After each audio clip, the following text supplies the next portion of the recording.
Olá, quinto ano.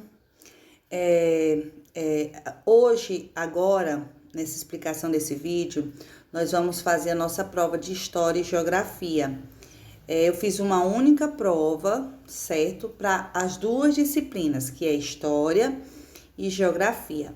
Então, eu peço que vocês acompanhem a explicação da prova, tá? Para irem respondendo.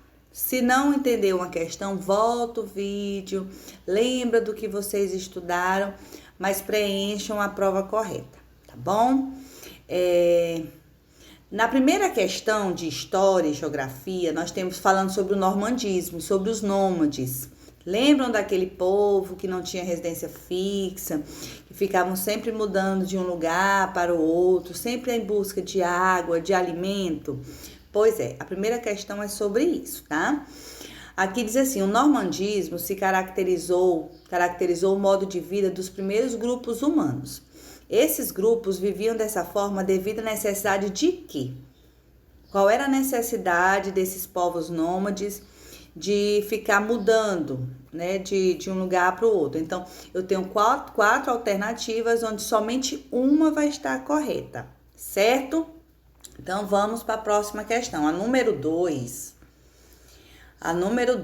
fala sobre a Constituição do Brasil, certo? Ela está escrito que a administração do país, na Constituição, né? Não deve estar nas mãos de uma única pessoa ou instituição, porque isso poderia levar a abusos, né? Então, para garantir que o governo do país seja democrático, a Constituição estabelece que o poder seja dividido em várias pessoas e órgãos. Por isso, temos no Brasil a divisão em três poderes, que é o poder executivo, o legislativo e o judiciário.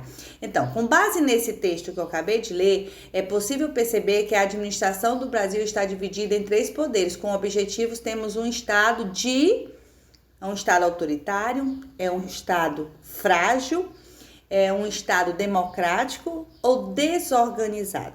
Só vai ter uma opção também correta, tá bom? Aí nós vamos para a atividade de número 3, certo? Vocês vão observar que eu tenho essa pintura, certo? Lá do Parque Nacional de Iteci, na Argélia. E há registro de presença humana naquela região há milênios de anos, certo? Então, a pintura rupestre é muito importante. É uma importante fonte histórica que pode revelar aspectos da vida dos homens e das mulheres de milhares de anos. A imagem apresentada indica que os seres humanos dessa época, como é que eles viviam, né? Eles dependiam do pastoreio para sobreviver, desenvolveram as primeiras civilizações industriais, passaram a adotar o modo de vida sedentário ou viviam em pequenos grupos de caçadores. Como é que viviam esses primeiros grupos que eram nômades, né? E que usavam da pintura rupestre para deixar registro de como era a vida deles. Como é que era a vida deles, né? Então, só vai ter uma opção correta também. Aqui na atividade 4, eu tenho essas duas imagens, certo? Que mostram duas atividades que ajudaram a tornar os grupos humanos sedentários. Quando eles deixaram de ser os nômades e começaram a ter residência fixa, né? Tem duas atividades aí. Quais são essas duas atividades? Só vai ter uma opção correta também, tá bom? Então, vamos para a 5. Na 5, eu tenho mais duas imagens. Vocês podem observar que eu tenho mais duas imagens. Então, essas duas imagens revelam aspectos do cotidiano dos grupos humanos que viviam há milhares de anos.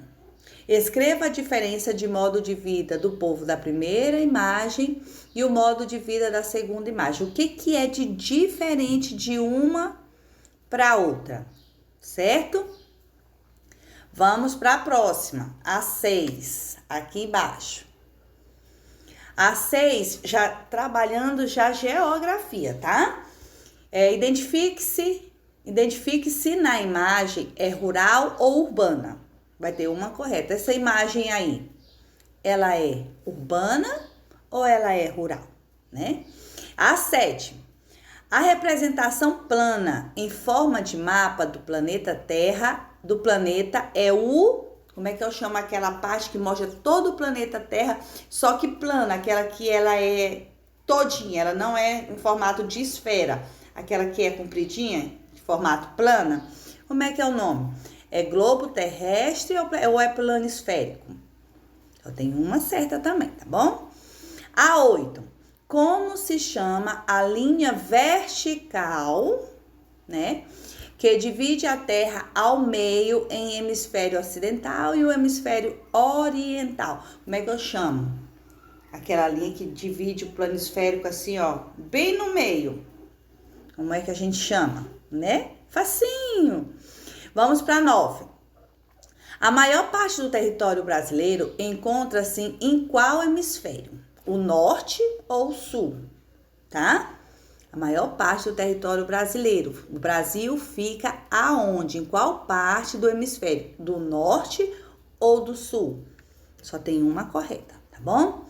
Então, a 10 e última diz assim: em quantas regiões estão divididos os estados brasileiros? É 10? É 5? É 4? É 2? Primeiro você vai ter que pensar assim: quais são as regiões do Brasil? Aí você vai dizer tantantã, tantantã. Aí você vai dizer tudinho. Aí você vai dizer: ah, eu sei quantos são. Aí você vai marcar a opção correta, tá bom? Boa prova para todos, tá? E preenche o cabeçalho completo. Se você estuda no 5º ano A, você bota 5º ano A. Se você estuda no 5º ano B, você vai colocar 5º ano B, tá? Que teve um errozinho que eu não coloquei a letra do B.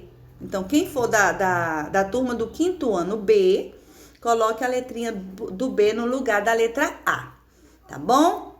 Beijo!